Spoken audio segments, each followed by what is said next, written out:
So much for tuning in to the latest talk, organised, sponsored by Reclaim the Enlightenment, Trasna na Tierra and Limavady Ancestry. Tonight we are going to be hearing from a gentleman called James Ward. James will be talking about Jonathan Swift, mental illness, and the wonderful 18th century, which gives us so much. So without further ado, let me hand over to James, who is expecting to talk for about 40 minutes. Welcome to use the chat facility, to ask James questions directly. James will be able to see those towards the end. And that's enough from me. Over to James. Thank you.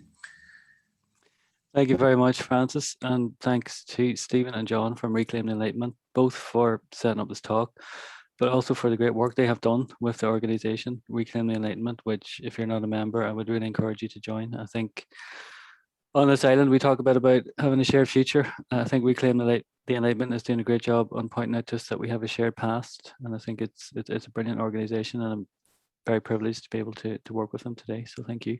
Sorry, I'm just going to get my slides up, so just bear with me a minute.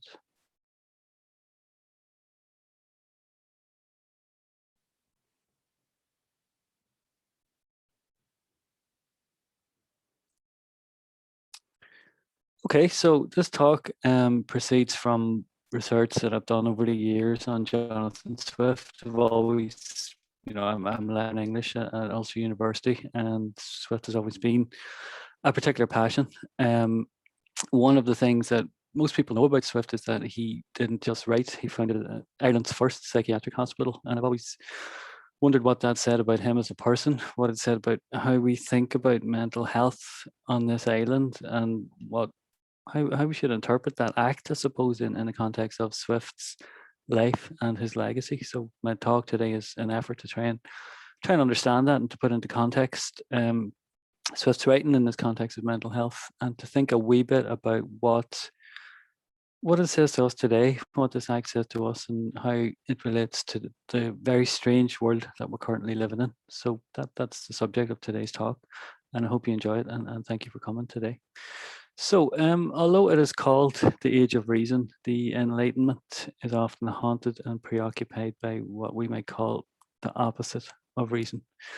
In fact, you might be equally as well off calling the Age of Reason the Age of Madness. That's maybe a slightly provocative term. It's maybe even an offensive term. So I'm just going to explain a wee bit why this talk is titled Legacies of Madness, Irish Writing, Mental Health, and Jonathan Swift. So in his book, Madness and Civilization, Michel Foucault pairs these two topics and says that the growth of civilization is inseparable from its opposite, from what we exhibit in the lack of reason and the lack of civilization, which he calls madness. Foucault presents a history of the growth of psychiatric institutions, the growth of psychiatry, and the notion that there was a way of being human that was not acceptable to civilization, and that became the other of civilization, that became madness. Another kind of development of that strand of thinking is a more recent book, which came out a couple of years ago by Andrew Scull, which he called A Madness in Civilization. And he makes the point that actually the attempt to deal with and to incorporate and to look after people suffering from mental health problems has always been an aspect of civilization. So I think there's interesting ways even to think about these categories and how we put them together. But the point that Scull makes, I think, in his book, I think is well worth reiterating. And he draws upon this notion that maybe madness is a slightly offensive term to use. And he says it's actually an appropriate term to use. Psychiatry deals with the actual fact of mental health crises, but culture in general deals with this notion of madness and this very powerful, sometimes very dangerous notion of madness and how it affects us, not just as physiological beings, but as emotional and imaginative beings. And Skull says that madness is the right word to talk about the resonance of mental illness in the world of literature and of art and of religious belief. And I suppose that's where I'm coming from today. You know, I'm not by any means a medical professional, but I've always been fascinated by the notion of mental health and this notion that someone who's a genius like Jonathan Swift is sometimes positioned as being quite close to the edge of madness himself. And you know, what do we make of that? What do we do with that? And I suppose the first thing I would suggest there, as I've already started to do in relation to Foucault and Skull, is to suggest that Swift is part of an age of the Enlightenment which is actually preoccupied with madness and with understanding and representing madness. And we'd say that maybe in three ways. I would say Swift is a number of artists of this period, literary artists and visual artists, who is preoccupied with altered mental states. Henry Fuseli's Painting the Nightmare is an example. Another example is the very, very strange and very compelling artwork of Piranesi in his Imaginary Prison series, which, as we know, went on to inspire that's right word Thomas de Quincey as a kind of an analog for the visions that he experienced under the influence of opium. Gaius the Madhouse, again, another example of not just the representation of mental illness, but the actual institutional control of mental illness. And I think that's maybe where Swift comes in as well. A final aspect of Swift, he was a clergyman. He was, as we know, he founded a psychiatric hospital, and he was also, you know, a deeply political figure and made some very interesting political interventions in what was I suppose we would call it a trade dispute between Britain and Ireland that was taking place over imports and exports. I know it's difficult to imagine, but such a thing did happen at one point in the distant past. And I think the final kind of aspect of madness I want to draw on is that political notion of madness. In this period, in Swift's period and later with people like Edmund Burke, there is a fear that politics, and in particular popular protest, might unleash a form of collective insanity. This is seen, for example, in Edmund Burke's reaction to the French Revolution. In his reflections on the revolution in France, he writes that to congratulate France on its revolution would be, he says, to felicitate a madman who has escaped from the protecting restraint and wholesome darkness of his cell. And you can see even that the language there, the notion that somehow being restrained in a cell might be protective or wholesome, is very far from how we think about madness. But those are, I think, the three kind of key iterations of madness that the Enlightenment makes us think about. There's the artistic representation of madness. There's the institutional control of madness. And there's the notion that certain forms of politics, particularly violent or popular protest, are themselves forms of madness, collective madness, that if we saw in an individual, we would recognize it as something pathological. And our subject today, Jonathan Swift, really is unique. He's exceptional in that his life and his works and his legacy combine each of those three distinct but interrelated forms of madness. Firstly, he was connected with the institutional control and treatment of madness. This image here, which is very famous, engraving from William Hogarth's Rake's Progress, represents the inside of St Mary Bethlehem Psychiatric Hospital, better known as Bedlam. And it's an iconic setting for scenes of madness and the artistic representation of madness, but ultimately is a real place in which actual people suffered, as you can see in this image. Not content with his governorship of Bedlam, Swift went even further. Some of his own writing is set in Bedlam. Here's section 9 of Tale of a Tub, and the accompanying illustration. But over and above his artistic representation of psychiatric institutions like Bedlam, Swift, of course, went on to found Ireland's first and Europe's oldest continually operating psychiatric hospital. St Patrick's University Hospital Dublin is still in operation today. In fact, it's Ireland's largest independent provider of mental services. So In founding that institution, Swift bequeathed a literary legacy as well as a medical one. Two of the 20th century's greatest Irish poets, Derek Mahon and Austin Clarke, actually spent time as patients in St. Patrick's and wrote very movingly about their experiences. Clarke in particular, because of the time he was in, he was a patient in St. Patrick's in the very early part of the 20th century. And the treatment that he underwent, if you can call it treatment, in its cruelty, almost recall, in the poems he wrote about it, almost recall scenes like the one in front of us on the screen here from an 18th century bedlam. Samuel Beckett equally was inspired by Swift in his representation of mental health, and he repeatedly references both Swift and the asylum network he helped to found.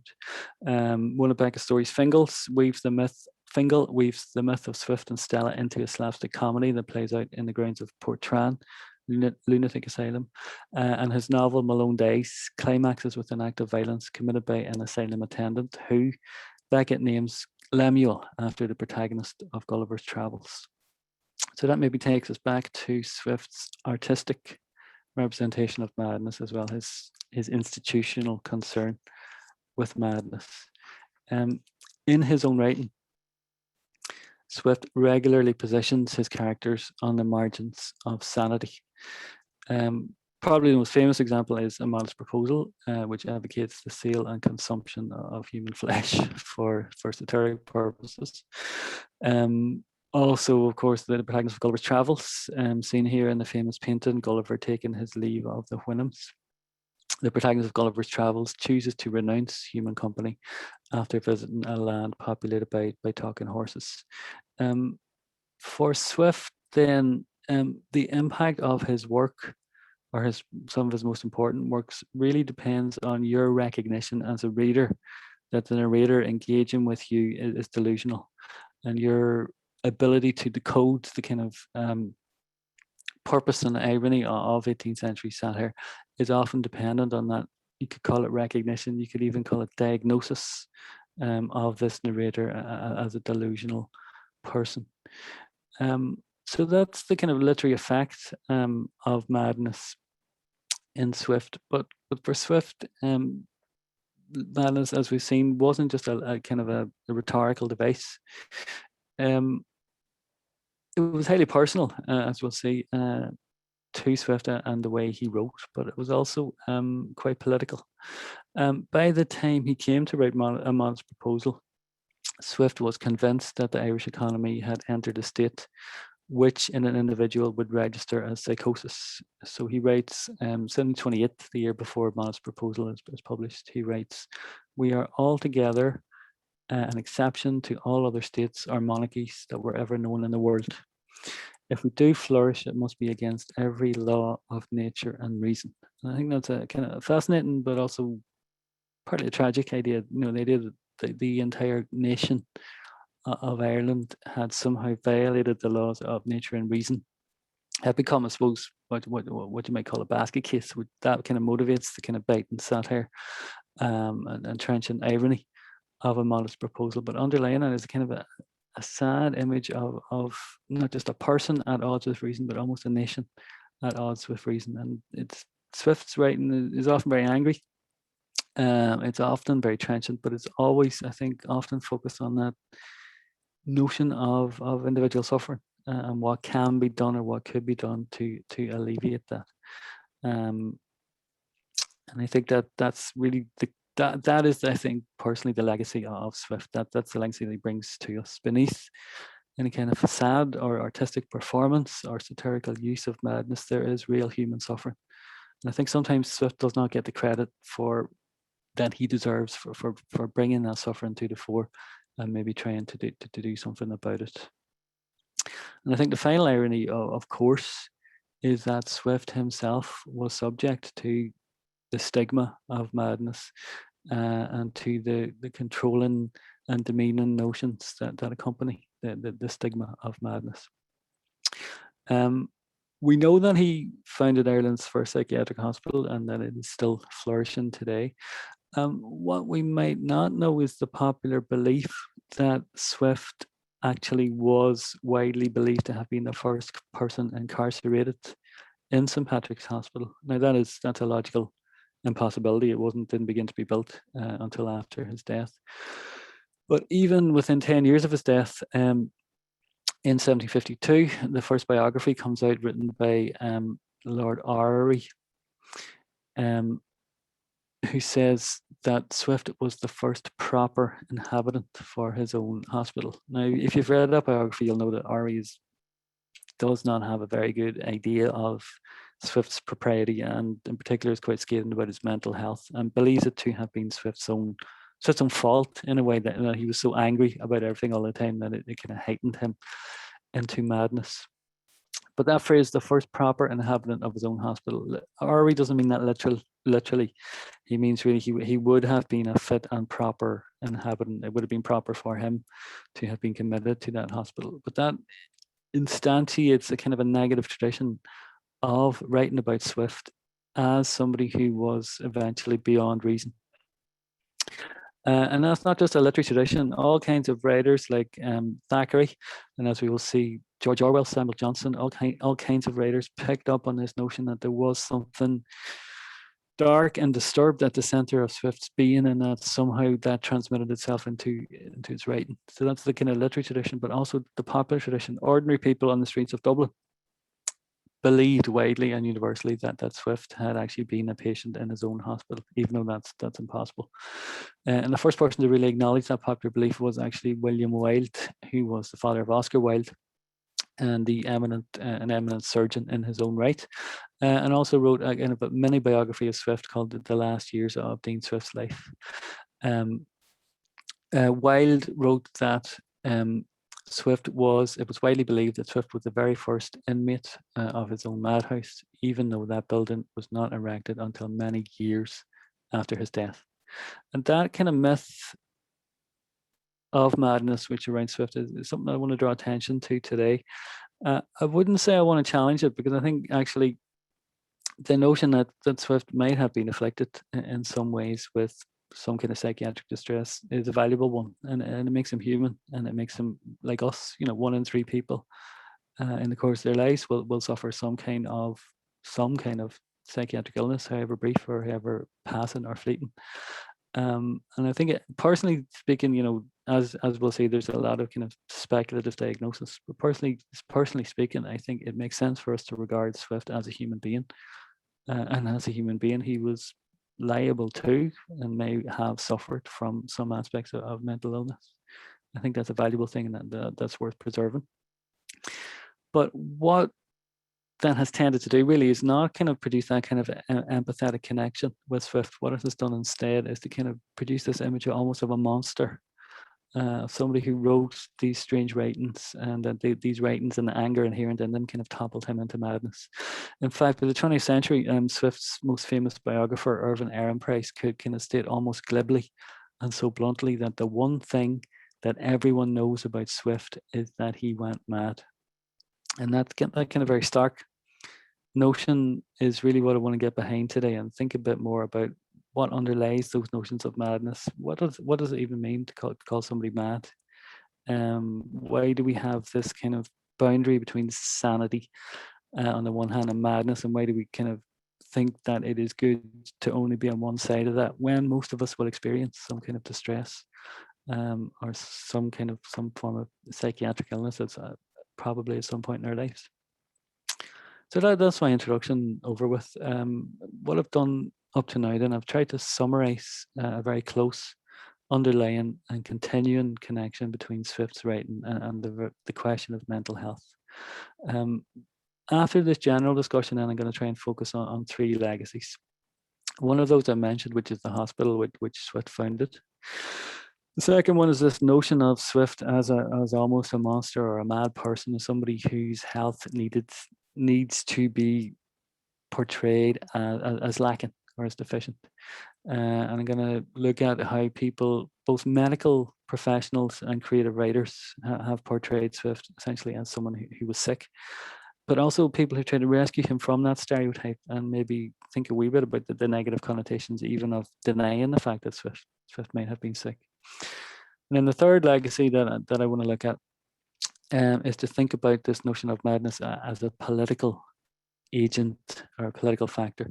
And that's the belief that the behaviors of communities and states can at certain times take on forms which in individuals would be seen as pathological. So I'll just take a quick pause and then I'll move on to think about our first legacy, which is Swift's psychiatric hospital, which he jokingly called a house for fools and mad.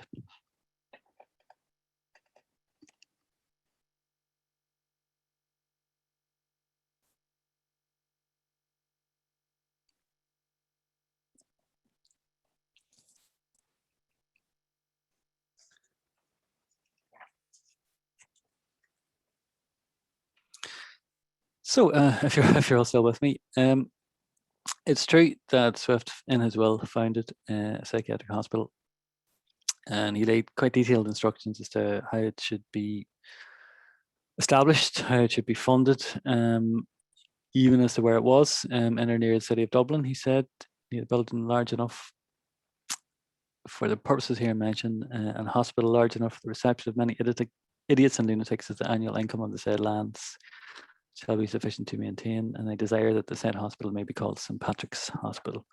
In a way, his own monument, but also a kind of a national monument. He was the Dean of St. Patrick's Cathedral, and by the time of his death, he's seen himself as a figurehead for Ireland. So there's ways to interpret the foundation of St. Patrick's Hospital, which aren't always as charitable as the charitable act underlying it might lead us to believe.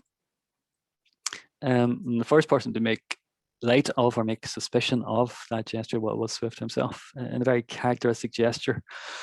14 years before he died, Swift wrote a poem about his own death, which he called Verses on the Death of Dr. Swift, written by himself in 1731.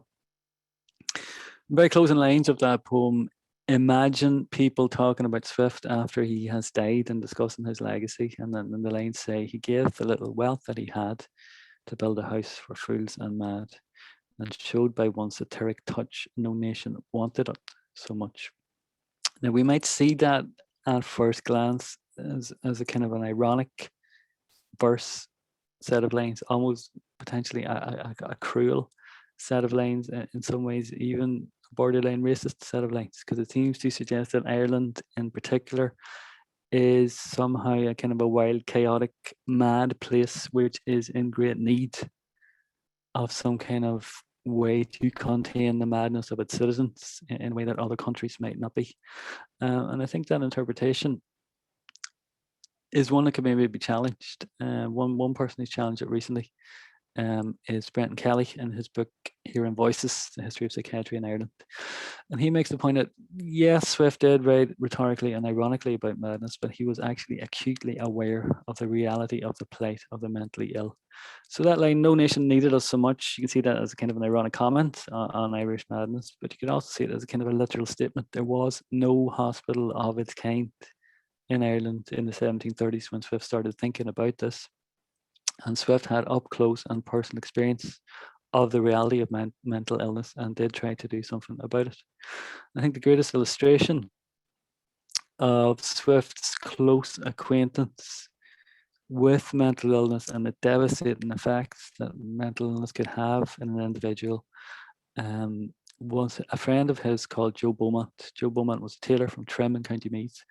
He was also Swift's land agent, and the two of them struck up a great friendship. And it was very distressing to Swift, as in the later years of his life, as Joe Beaumont descended further and further into mental illness. And it's interesting because I showed this image earlier from William Hogarth's The Rake's Progress, and I said there is real suffering underlying these kind of grotesque, chaotic, and semi-comic images. And the bit of this image I like to focus on in particular, if I can, is the circled part here, which shows an inmate of Bedlam Hospital scratching designs on the wall, and they're not just any kind of designs, they're not kind of random scribblings of a so-called mad person. You can maybe just about make on the slide there, the word longitude is written, and the diagram here is the lines of latitude and longitude on the globe. And the mathematical problem of trying an accurate way to calculate longitude was a big cultural issue at the time. But weirdly, it also became an index of madness or insanity or obsession. People became so obsessed with calculating the longitude, it was said that they were driven mad by it. Or to flip that around, people who were kind of predisposed to insanity or eccentric behavior tended to latch on to the longitude as something, as an outlet for their so-called madness.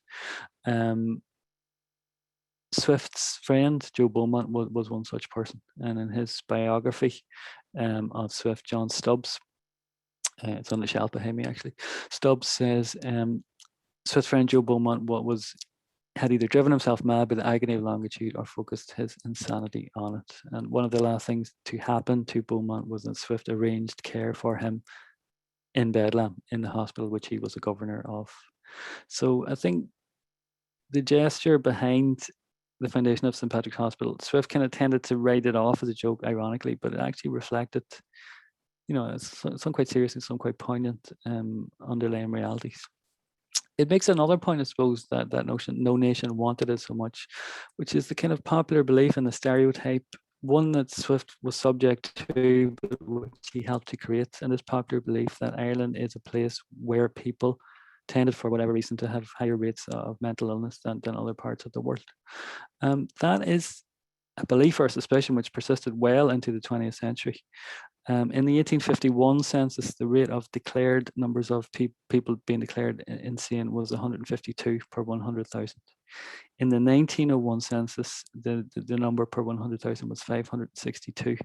That's a fourfold increase, and if you consider the population had reduced by 1 million people in the intervening period, that's a significant increase in the amount of people being called insane by the state and by the authorities. And that didn't stop as the 20th century progressed.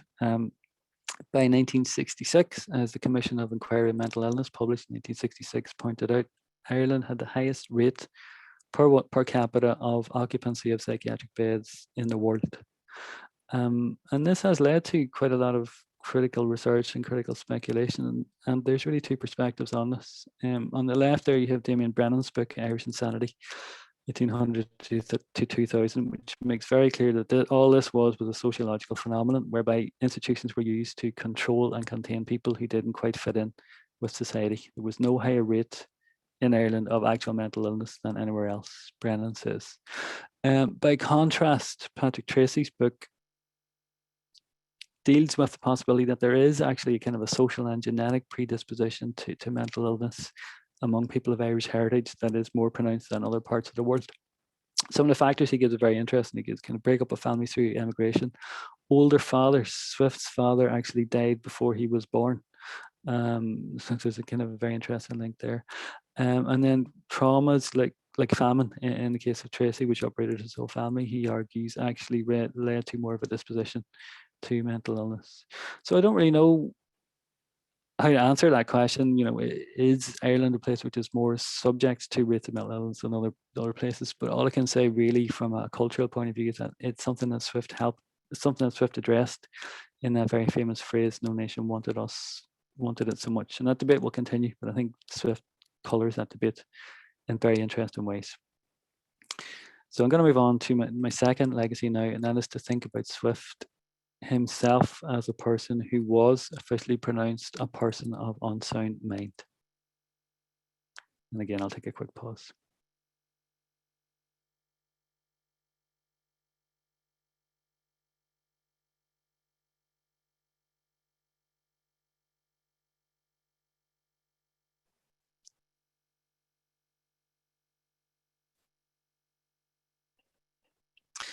So we know that in 1742, a commission of inquiry of lunacy, as it was called, declared that Swift was incapable of looking after his person or his fortune.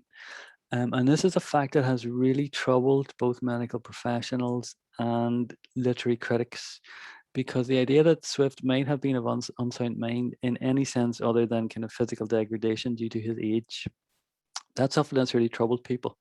As we'll see, there's a kind of a whole culture of denunciation of the very idea that Swift could have suffered from any kind of mental illness that was not neurological or physiological in origin. I think Thomas Bewley A medical professional writing in the Journal of the Royal Society of Medicine puts the case very well here. He says Jonathan Swift was physically and mentally fit for most of his life. He did have many ear disease, which caused difficulties with hearing and balance. In old age, he became depressed and latterly aphasic with terminal dementia. That's a kind of that's a clinical side of things. But if you look at what literary critics have done with the idea that Swift might have been incapable, I think that's very interesting because it becomes very defensive. In his biography of Jonathan Swift, published in 2016 under the great title Jonathan Swift, Irish Blowin', he says the commission of lunacy just meant mental incapability, not insanity. Mario Rossi and Joseph Hone said he was never insane, although he was highly strung. William Wilde, who we met earlier, Oscar's dad, said neither in his expression nor in the tone of his writing, nor from a single examination of his acts have we been able to discover a single symptom of insanity. And then Irvin Ehrenpreis, the biographer who I mentioned earlier, he said the one thing everyone knows is that Swift went mad. He's very clear about this. Swift, from birth to death, was insane by no medical definition.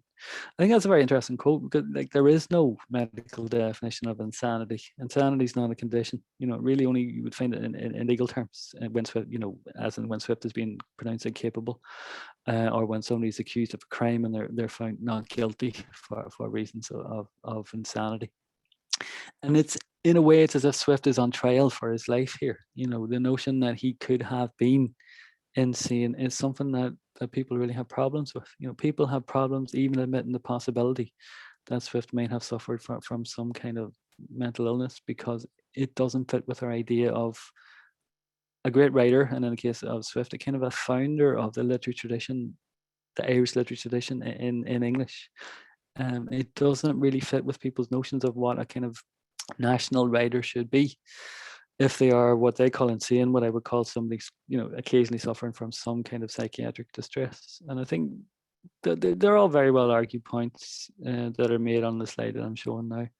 But I think they are almost kind of hysterical denials. They kind of refuse the possibility that Swift might not have been well at some points in his life.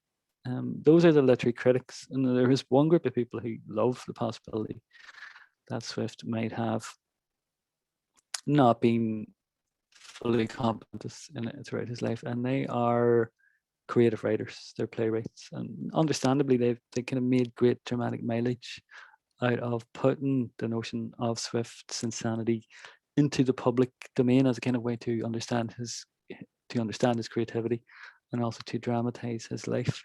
And interestingly, these expressions, these dramatic expressions of Swift's madness, if you want to call it that, are really clustered in a relatively short period in Irish history. It's the 30s and the 40s that the notion of Swift the madman really takes off, and in particular, it's in plays, often written by quite well-known writers. Lord Longford, in his very good play Yahoo, cannot resist the possibility of climaxing with Swift's insanity, and he says, one day my rage will burst asunder. The walls of my brain will leave me a maniac, a public show for fools to gape at on holidays. And Longford is knowledgeably replaying what was written about Swift by other writers. Samuel Johnson famously said that Swift expires a driveler and a show. Longford, even if you know Longford, his politics. He was very concerned with kind of reinventing the Irish literary tradition, but even he can't resist the possibility that Swift kind of final collapse into insanity. Another person who dramatized this was the biographer of Swift, Dennis Johnson, and his again very interesting play The Dream and Dust cannot resist the climax of Swift, with the light rising on him, depicted as an imbecile in his chair, flinging the Bible at onlookers who intrude on the final scenes of his madness. And as I will go on shortly to say, I think there is something political in the tendency to stage Swift's madness at this particular point. There's an inquiry really into the creation of the Irish state and the insulation of Swift as its figurehead, and a kind of a reflection on the violence that had gone into the creation of that state. But the most avowedly political and by far and away the most problematic representation of Swift's so-called madness actually comes from the other great national writer of the Irish tradition in English, and that would be W.B. Yeats. Again, he put on a play in the 1930s, and the play represented Swift's madness and does it in kind of usual, very dramatic fashion. But what Swift also did was put a set of notes to his play where he says, well, here's the reason why Swift went mad. And unlike other people, he doesn't attribute to eating too much fruit in his youth, or he doesn't attribute to speculations that Swift might have had an incestuous relationship with his sister or half-sister. He attributes it to something different, altogether different. Yeats says Swift went mad because he foresaw democracy. He must have dreaded the future. Did he refuse to beget children because of that dread? And he means the dread of democracy. And Yeats turns around to the Europe of his day and looks at other countries and says, well, you know, there may be a way to forestall this kind of madness of democracy. A new civilization may arise. One place you may find that is Italy, where students of contemporary Italy think that it has been created, or in part created in the present government of one man. And I'm sure I don't need to spell it out, but the one man that Yeats is talking about there is Mussolini. Now, in fairness to Yeats, he died in 1939, so he didn't know what was to come with Mussolini, etc. After he made that statement.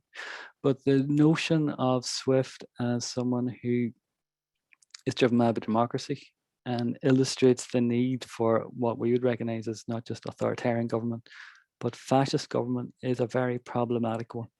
And it's one that I'll conclude this talk with by thinking about what we might call the politics of madness. So I'll pause again just before moving on to this last part.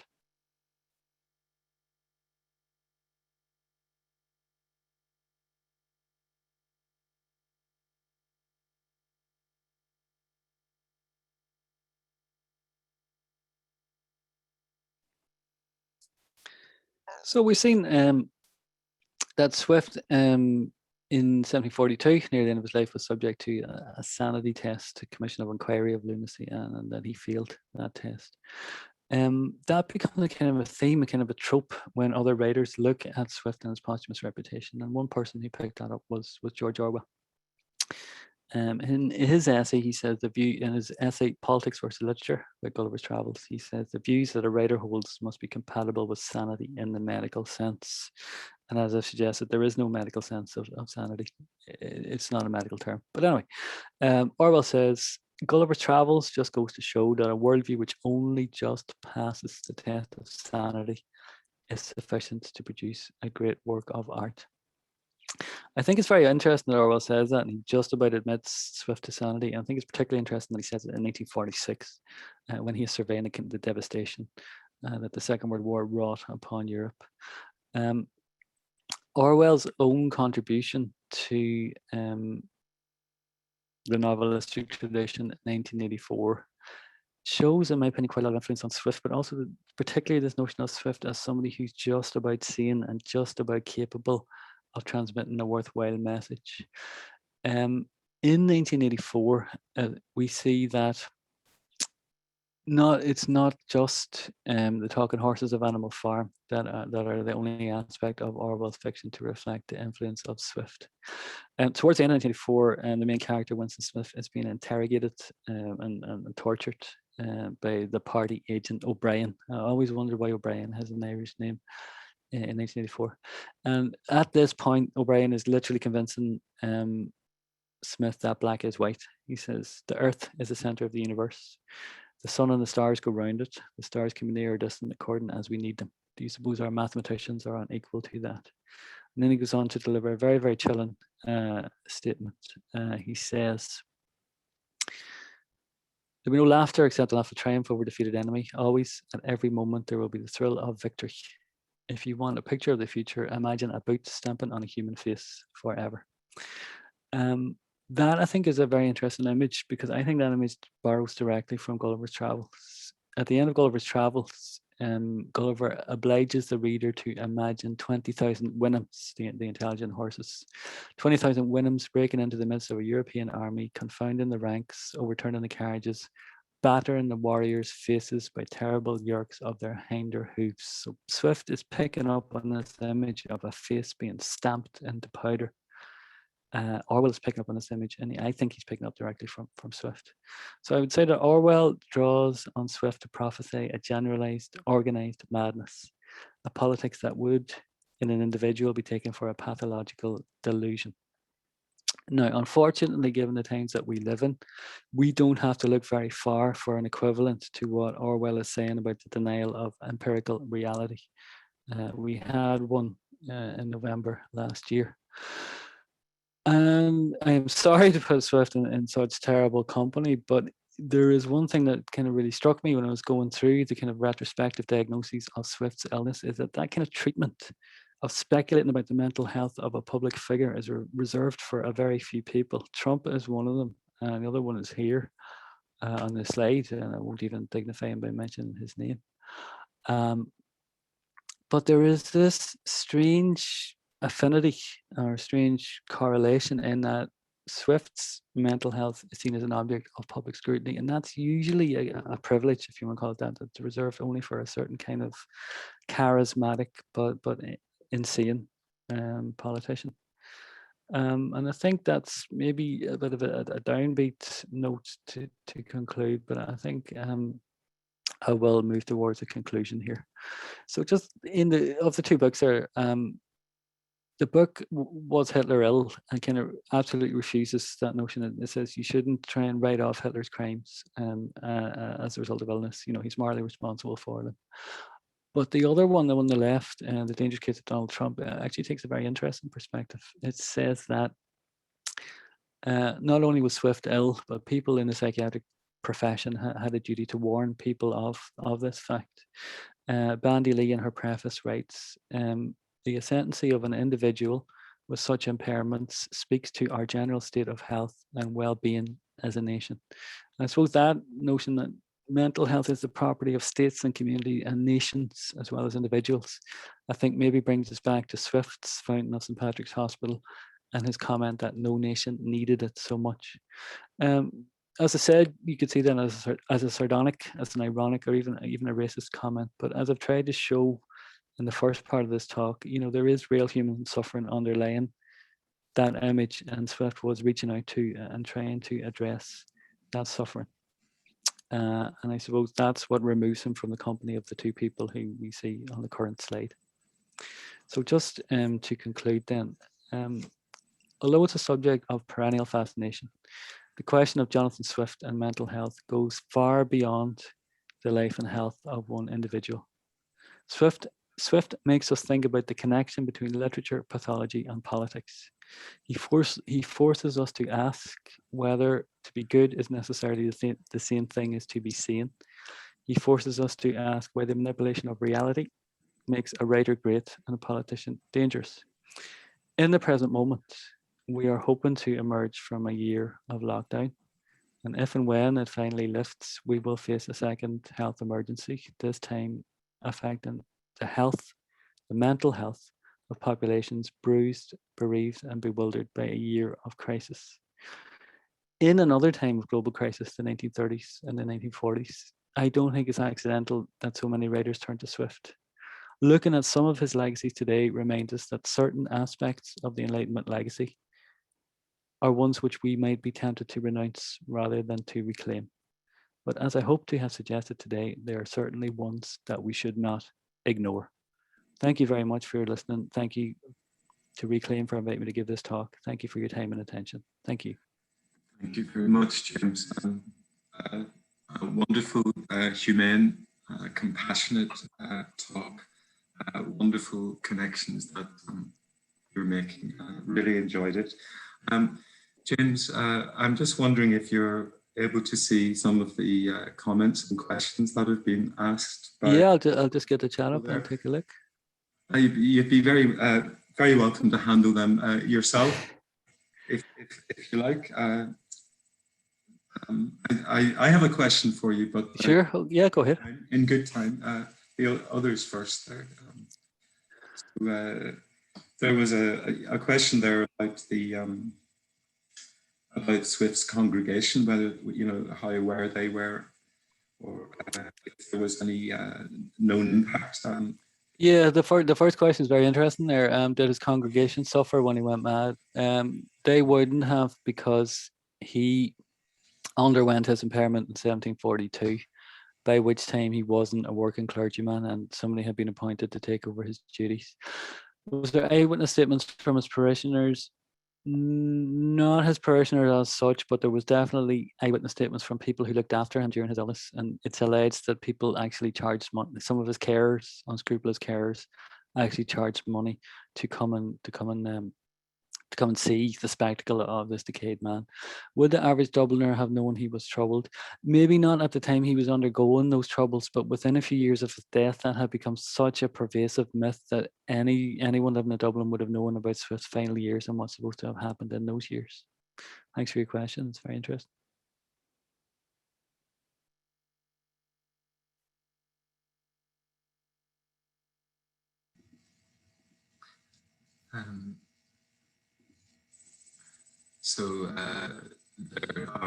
There's a comment there from Paul Campbell, just reminding us about the finding of the hospital. Liam O'Sullivan's asking if there is any evidence that Swift's reputation was under threat for political reasons, due to his reputation as the Hibernian patriot. Yeah, that's a very interesting question. I'll maybe just respond to Paul Campbell first, because I think he makes a very interesting comment as well. He says he attended an online Zoom event 27th of November, so his birthday, hosted by St. Patrick's Mental Health Services. He was celebrating Founders Day. And Paul, you would probably know if you were at that event, but Jim Lucy, who's the head of St. Patrick's Mental Health Services, is himself an extremely eloquent advocate for mental health in Ireland, and has himself written some excellent books about that. And if you want to see the actual legacy of Swift at work, I'd encourage you to go and read Jim Lucy's books. You were saying, Liam was saying, is there any evidence that Swift's reputation was under threat for political reasons due to his reputation as a Hibernian patriot?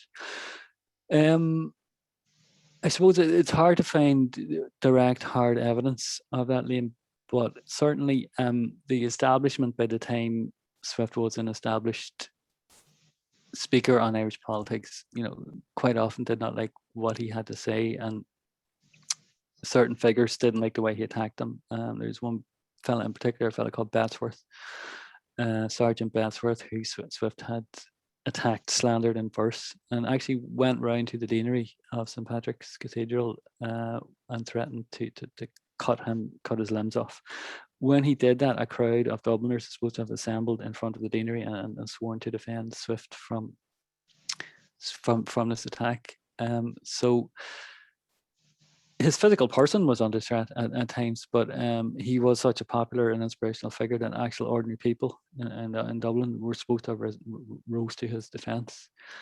His reputation throughout the 19th century in particular really suffered, partly because the Victorians were so prim and up themselves, if you'll excuse the expression, but also partly because you know yourselves that the 19th century is the kind of high watermark of the racist mentality of colonialism, and people who were seen as Irish or partly Irish like Swift were often tarred with that brush. So both in his life and after his life and his posthumous reputation, Liam, there is evidence that his reputation was under threat. And again, thanks for a very interesting question. Could I ask about the question of Swift and democracy? Yep. And the possibility that the prospect of democracy might lead to madness, which I think we were quoting from Edmund Burke, who certainly thought democracy was a form of madness. But I think it's as well to remember that Swift, although an utterly savage and brilliant critic of the English administration in Ireland, was very far from a democrat. Although he associated with people like Francis Hutcheson, the Presbyterian philosopher, he was deeply hostile to Presbyterianism, deeply hostile to some of the forces that were to be at the forefront of the Enlightenment. I think his own experience, as very unhappy experience as an Anglican minister in, where was it, in County Antrim? I've forgotten the name of the parish. Kilroot. Kilroot surrounded by hostile Presbyterians. And his church had no roof. What? Yeah, no roof to the church, you know. And this was after he'd fallen from favor, and this was the best thing that he could come up with. And, you know, he was surrounded by vicious Democrats.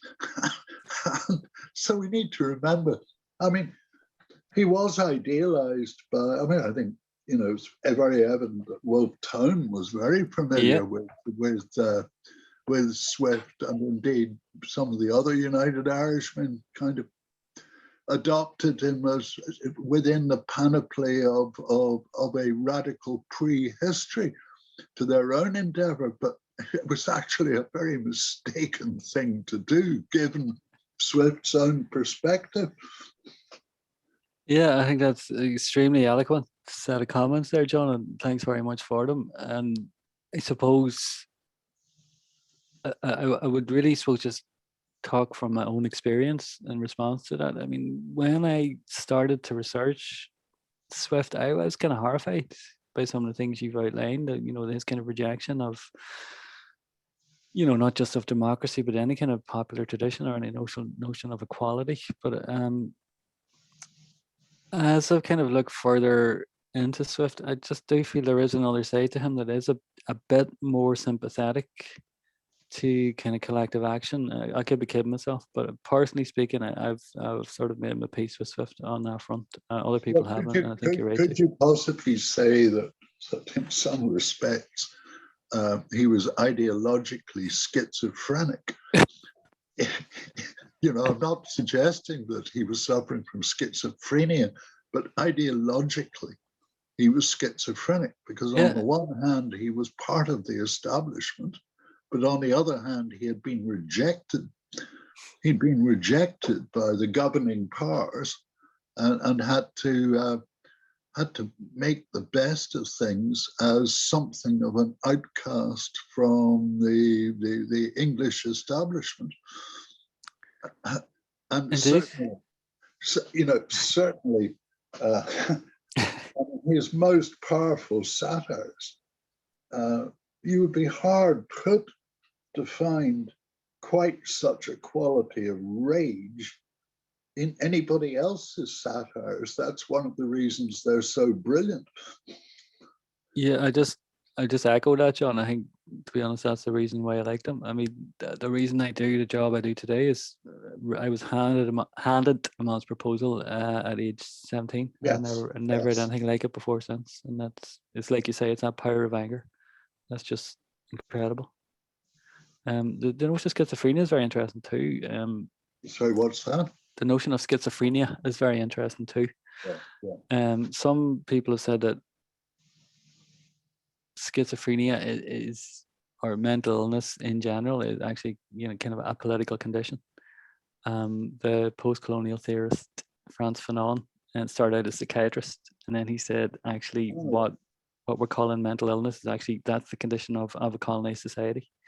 And I think Swift, both as a kind of almost as a colonizer and a colonized person, really kind of embodies that schizophrenia. So thank you for that really insightful set of comments. Thank you. Okay. Well, thank you for your talk tonight. Made us think. That's the purpose of the whole business. No refunds, sorry. Well, you know, if it's possible to stay a few more minutes and handle, you know, a few more of those questions that are posted there, that would be really generous, kind of you. I hope I'm not being cheeky, making my own comment and asking you a question. I suppose the end question I want to ask is, you know, how would you rate Swift's, you know, compassion as a human being? You know, on a human level, opening a hospital for mentally distressed people, you know, is a very compassionate and visionary thing to do. And there's no doubting, I think, Swift's literary genius. Yeah, you know, the interesting question is, if a rational, independent human being, you know, seeking their own ethics, asks the question, you know, am I living in an insane world? You know, am I insane? Or is there some kind of agreed insanity? You know, yeah, in a way, that might help to understand those who take these kind of extreme views on society in a kind of satirical way. But anyway, do you think Swift was a compassionate human being, James, in your... Yeah, that's a very tough question to answer, Francis. I think it's it's the question about Swift, and I can see looking down the questions in the chat here. Jermut has a question here. What was the attitude of ordinary Catholic people, the Dublin poor, to Swift? It's a good question because nobody really cares what those people thought. Nobody bothered to record it. And we know he could certainly on occasion exhibit great compassion to the people who lived around him, and was very free in handing out charity and giving out loans to people to start businesses and all kinds of things. On the other hand, Swift had a pamphlet called A Proposal for Giving Out Badges to Beggars. And the purpose of that was he thought that if you belonged to a parish, that was fair enough. You could beg in that parish and try and get charity in that parish. If you didn't, the badge would give you away as being from a different parish. You'd be kicked out. You'd be effectively deported. I think it's very hard to ascribe Swift to one or the other. You know, he's a very mixed, very conflicted person. There's moments of great compassion in his life and his writing, but there's moments, like, I'll be honest, there's moments that you think, who is this person and what are they doing? And that's why I'm interested in him, to be honest. No easy answers. Right, that's great. Okay, thank you so much, James. Thank you everyone for joining us this evening. We're going to leave it there. If anyone does have an urgent desire to James something, please raise your hand, you know, by all means.